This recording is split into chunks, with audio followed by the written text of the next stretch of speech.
दोस्तों, ये कहानी है एक छोटे से गांव की, जहां मेहनती लेकिन गरीब किसान भीखू अपने परिवार के साथ रहता था। भीखू की सबसे बड़ी ताकत थी उसकी मेहनत और ईमानदारी, लेकिन किस्मत बार बार उसका साथ नहीं देती थी।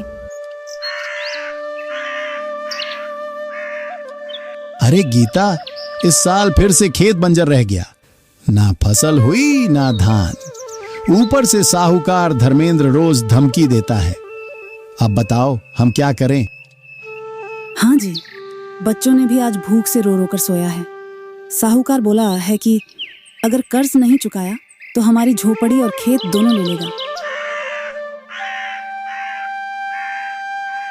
धर्मेंद्र गांव का सबसे चालाक और लालची साहूकार था। उसका काम ही था गरीबों को ऊंचे ब्याज पर पैसा देना और बाद में उनकी जमीन व घर हड़प लेना। गांव के आधे किसान पहले ही उसकी चाल में फंस चुके थे। अगली सुबह भीखू भूखे पेट खेत की तरफ गया। गांव वाले उसे देखकर ताने मार रहे थे। अरे, यही है वो किसान जिसने साहूकार से कर्ज लिया और चुका नहीं पाया। किस काम का है ऐसा आदमी? खेती भी नहीं कर पाया। भीखू ने सब सुना लेकिन चुप रहा। वह मन ही मन सोच रहा था, अब जीने से अच्छा है कि मैं जंगल में लकड़ी काटूं, बेचकर कुछ पैसे मिलेंगे तो घर चलेगा। वह जंगल की ओर निकल गया। काफी दूर चलने के बाद वह थक कर एक पेड़ के नीचे बैठा। तभी उसकी नजर एक बुजुर्ग आदमी पर पड़ी जो एक सफेद गाय के साथ बैठे थे।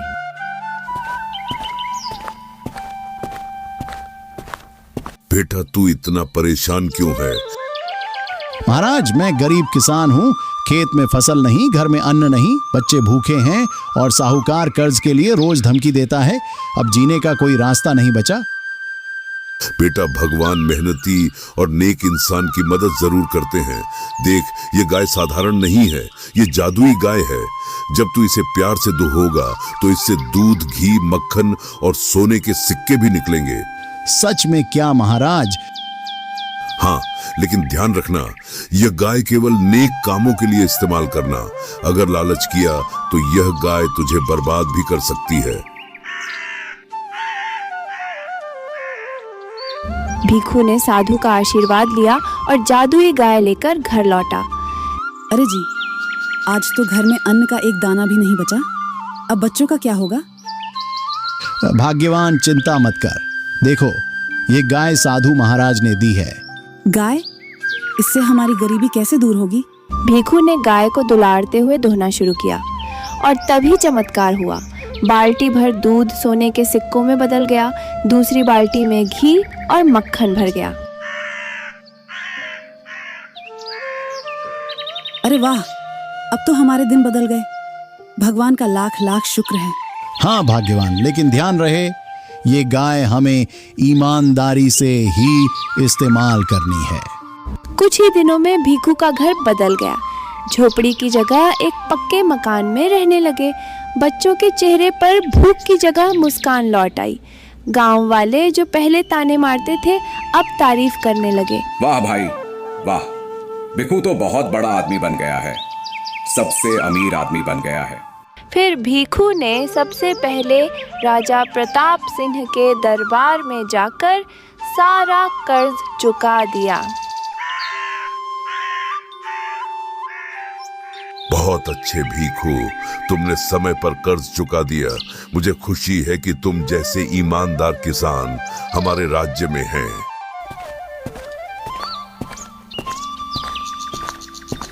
इसके बाद भीखू ने साहूकार धर्मेंद्र का भी पूरा कर्ज चुकाया। तभी साहूकार धर्मेंद्र अपने मन ही मन सोचता है, अरे कुछ तो गड़बड़ है। 2 दिन पहले जिसके पास खाने को दाना नहीं था, वो अचानक इतना अमीर कैसे बन गया? मुझे इस राज का पता लगाना होगा। धर्मेंद्र ने भीखू का पीछा करना शुरू किया। उसने देखा कि भीखू के घर में एक अनोखी गाय है और हर रोज जब भीखू उसे दूहता है तो घर में सोना और अनाज भर जाता है। अच्छा, तो ये बात है, सब कमाल इस गाय का है। ये गाय ज्यादा दिन उसके पास नहीं रहेगी, इसे तो मैं चुरा लूंगा।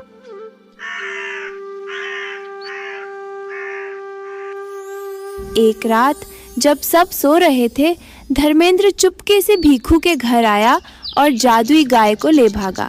अब असली मजा आएगा और मैं सबसे अमीर बन जाऊंगा। धर्मेंद्र ने गाय को दूहना शुरू किया और बोला, जादुई गाय, मुझे दूध नहीं, ढेर सारे सोने के सिक्के दे। लेकिन जैसे ही बाल्टी भरी, उसमें से सोने के सिक्के नहीं बल्कि काले जहरीले सांप निकल आए। अरे ये क्या हो गया? मुझे कोई बचाओ। धर्मेंद्र को साधु की चेतावनी पता नहीं थी कि लालच करने पर गाय उल्टा परिणाम देती है। अगले ही पल उसकी सारी जमा पूंजी, उसका घर और खेत सब गायब हो गया। वह सड़क पर कंगाल हो गया। अरे देखो देखो, साहूकार धर्मेंद्र कंगाल हो गया।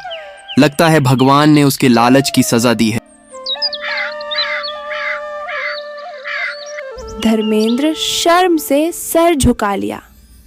उसने समझ लिया कि दूसरों का हक छीनने और लालच करने का परिणाम कितना भयानक होता है। उधर भीखू ने जादुई गाय का इस्तेमाल केवल अच्छे कामों में किया। उसने गांव के गरीब किसानों की मदद की, उनकी बेटियों की शादी करवाई, भूखों को खाना खिलाया और कभी लालच नहीं किया। दोस्तों, इस कहानी से हमें यही सीख मिलती है कि मेहनत और ईमानदारी से जीवन हमेशा सुखमय होता है। लालच और दूसरों का हक छीनने से हमेशा विनाश होता है। जितना है उतने में खुश रहना ही असली धन है। तो दोस्तों, आपको यह कहानी कैसी लगी हमें कमेंट में ज़रूर बताइए। और अगर आप ऐसी ही प्रेरणादायक कहानियाँ देखना चाहते हैं तो इस चैनल को सब्सक्राइब करना मत भूलिए। धन्यवाद।